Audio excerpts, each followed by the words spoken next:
Everyone, thanks again for joining me in another video. Today is actually New Year's Day here in Japan, so hopefully I get this video to you soon, but this is going to piggyback on my last video. So to piggyback on the top 5 video games of last year, I'm actually going to go over my top 5 pickups of last year. This list was actually pretty hard to narrow down. I actually picked up quite a few items last year, and a lot of actually really good items that I would have loved to throw in on this list, but in the interest of keeping it short, I'm going to narrow it down to my top 5. So the first one is the family computer. What this is this is actually this predates the original Nintendo. This is actually the first, I guess you would say, Nintendo in Japan. They called it the Famicom, or which is short for the family computer. This was released back in 1983, and then a few years later in 85 we got the test release of the original Nintendo in America, and then the full release in 86.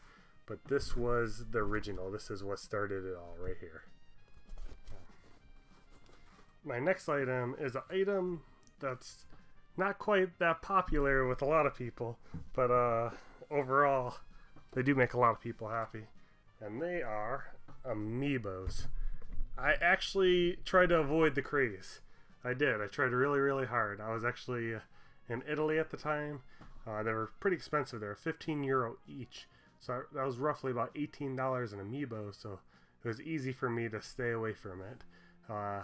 Fast forward a little bit, I come here to Japan, where I am now, and I had a friend who was actually collecting them from day one. He had a near complete set, but he was kind of over the Amiibo craze and he wanted to get rid of them. So that's what happened. I went ahead and I made a purchased the entire set off of him at the time. It was missing like 4 or 5 characters, which I've since tracked down and purchased. And as of right now, I am 100% up to date on Japanese Amiibos. So these are pretty fun and something that I hope to continue collecting. This next one is it's a big item. It's an oddball, so it's gonna be a little awkward trying to get this up. But here we go. It is a thing called the Famicom Station. It's made from Sharp, but the little research I did on it, it looks like these units were placed in hotels in the late 80s, early 90s possibly, and they were either set to free play, where you can just play these Nintendo games, or they had a coin slot on the side, which was 100 yen each, about 80 cents.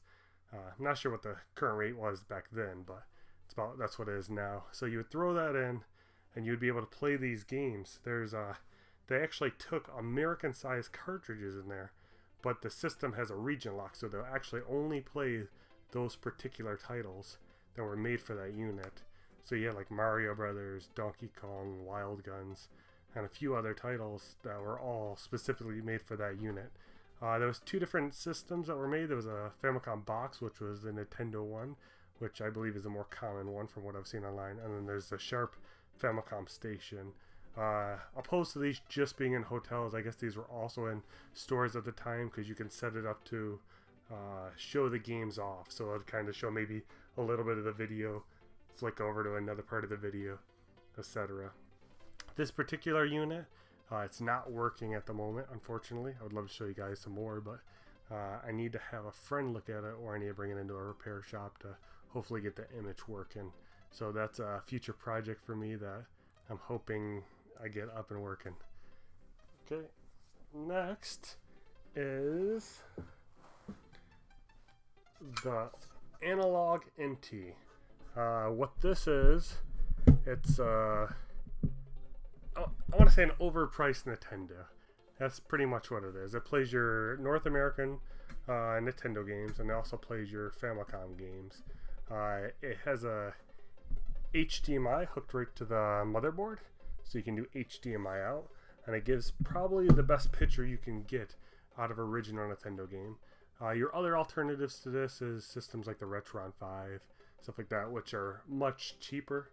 But the difference in the units is this one actually has is a gutted Nintendo, so it actually has part of a Nintendo in it, and it actually plays the game straight from the cartridge, opposed to the Retron 5, which has emulation in there.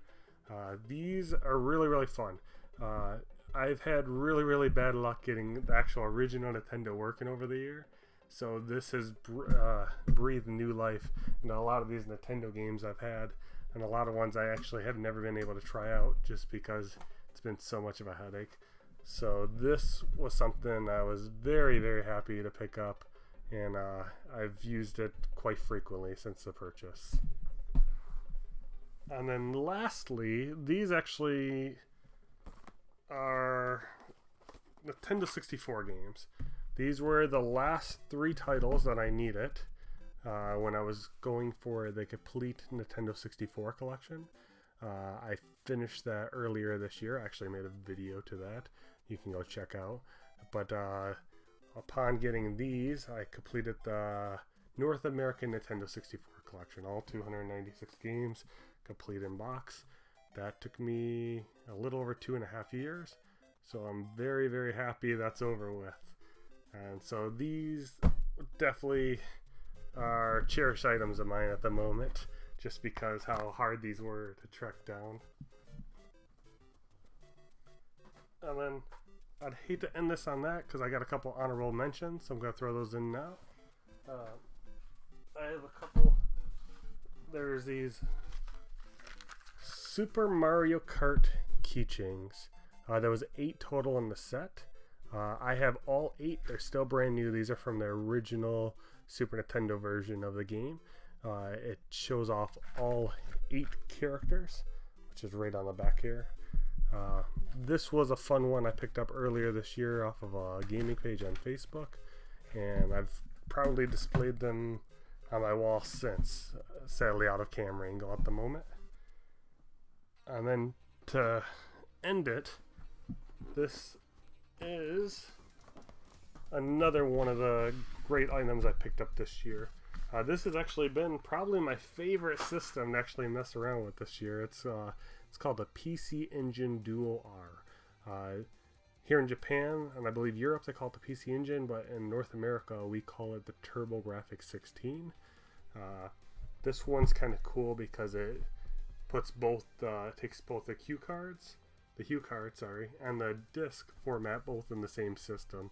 This has like really, really good games on it, like Double Dragon 2, Castlevania Rondo of Blood, and a bunch of other like very known like Super Nintendo and Sega games and Nintendo games put onto different formats and placed on this system. And in a lot of cases, from what I've experienced, this has played them in a better way. So like, you know, Castlevania Dracula X for the Super Nintendo opposed to Castlevania Rondo of Blood for the PC Engine are night and day. It's really, really big. So this has been a fun system. This is one that I primarily try to collect for while I'm here in Japan.